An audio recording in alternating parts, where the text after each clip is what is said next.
Good afternoon. I would like to invite the bargaining team to join me on the stage.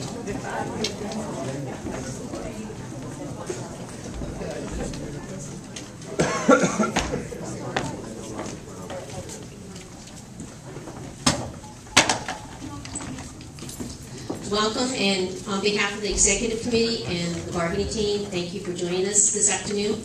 I am Diane Garcia-Stevens. I'm the Association President.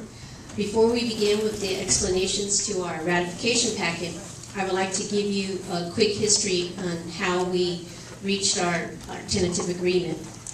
The negotiation process was based on the 3 Ps: prepare, participate, and perform.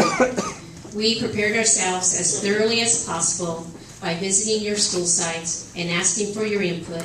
We read the bargaining surveys, we read the emails, and we understood the priorities.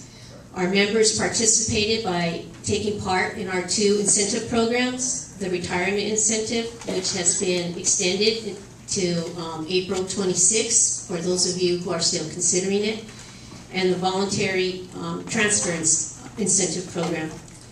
Your voices were heard at the board meetings, your concerns were heard. It will be you who ratifies this contract when you take the votes back to your school sites. Your extensive input was heard. Our bargaining team performed like veteran negotiators. There were speed bumps and miscommunications and a little bruising, but in the end, our team remained focused, and because of that, they have brought us a fair and equitable contract. This contract demonstrates that even in tough economic times, the districts and unions can find solutions. We have protection, stability, and no pay cuts. This contract is for 3 years with wages to be opened in the spring of 2012. At this time, I would like to introduce our executive board and our bargaining team, beginning with the executive board. Julian De La Torre, our vice president and also a bargaining member. Guillermo Sandoval, our secretary. Ryan Rice, treasurer. Sal Salas, one of our elementary directors. Alma Orca, our other elementary director and also a member of our bargaining team. Ed Guzman, intermediate director. Gil Gomez, our high school director. Denise Kwan, our support staff director. And Alvia de la Cruz Lopez, our adult ed director. Our bargaining team consists of Andy Shin, our bargaining chair. Dolores Regal, our vocal bargaining member. And Frank Zaragoza, our bargaining member. The gentleman on the team. Our bargaining team will be addressing each tentative agreement. Please allow them to give you the full presentation, and then at the end, we'll address all your questions. So I'm going to turn it over to our bargaining chair, Andy Shin.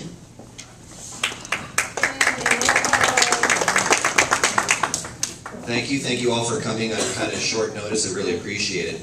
Hopefully this information will be something that you can take back and share with your sites so that the information gets out there and we can get the contract ratified. Regarding changes to the wages article in our collective bargaining agreement, we have agreed to a total of 7 budget cut days for the next 2 years, 2010-11, 2011-12. Some people refer to these days as furlough days, but since they're not being imposed on us, we have agreed to them after all. We're referring to them as budget cut days, simply because the state has so dramatically cut our budget.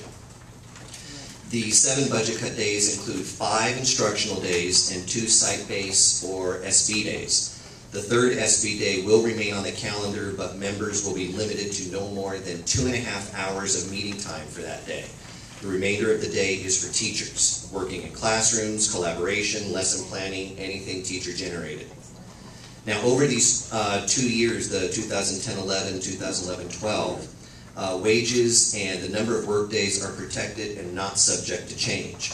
All budget cut days and salaries will be fully restored to their 2009-2010 levels, the levels we have for this year, and they will be restored for the 2012-13 school year, which is the third year of this collective bargaining agreement. Your bargaining team will meet with the district team ahead of the 2012-13 school year to once again negotiate wages and other reopeners.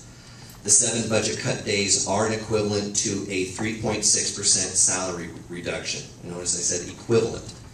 While there have been no cuts specifically to our wages, the new salary schedule, and I believe it's part of the packet that you received today, the new salary schedule will reflect that 3.6% reduction that we will be taking in the form of the 7 budget cut days. As a result, the new schedule will be based on a 176-day work year rather than 183 as in the past. Our hourly rates, our anniversaries, and stipends all remain unchanged under this agreement. We will meet with the district in November 2010 and again in November 2011 to review the district's financial position. If their budget numbers increase during the next 2 years due to some sort of windfall or some sort of increase in their funds, the budget cut days will be restored early ahead of the end of the 2-year portion, the closed portion of the agreement. The idea being that if the district doesn't need our money, we ain't going to give them our money. It's also important to note that these 2 years, even though we're working 176 days, they will be considered a full year with STRS, so there will be no problems with retirement issues as to these 2 years being shorter than normal. We'll be completely fine.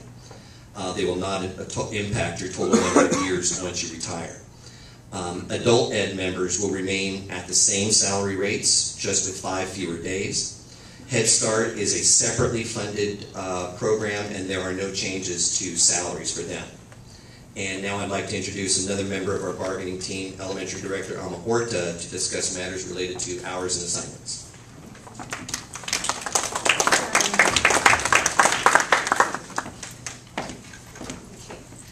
Due to your input when we went to speak at the different school sites and the fact that there will be an increase in class size, there has been a slight change in the parent conferencing for the K-3 settings. In the K-3 settings, we usually hold fall conferences with all student parents.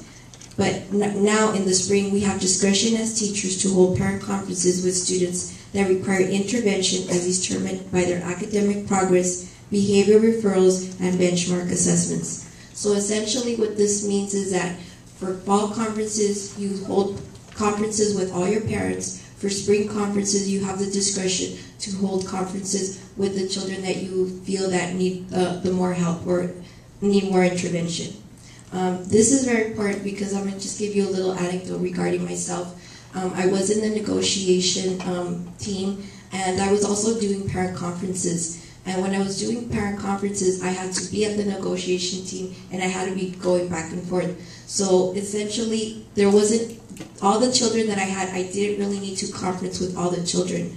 So I could have limited myself to just having the conference with only the children that deemed it necessary. So this will be a good thing for all our K-3 settings. For the year-round schools, since we do not have any more year-round schools for the Montebello Unified School District, the language in the contract has been eliminated. What hasn't changed is that for teachers that are working on a modified calendar, they will still receive their salary in 12 pay warrants. So the year-round language has been eliminated, but you will still receive your salary in the 12 months. And now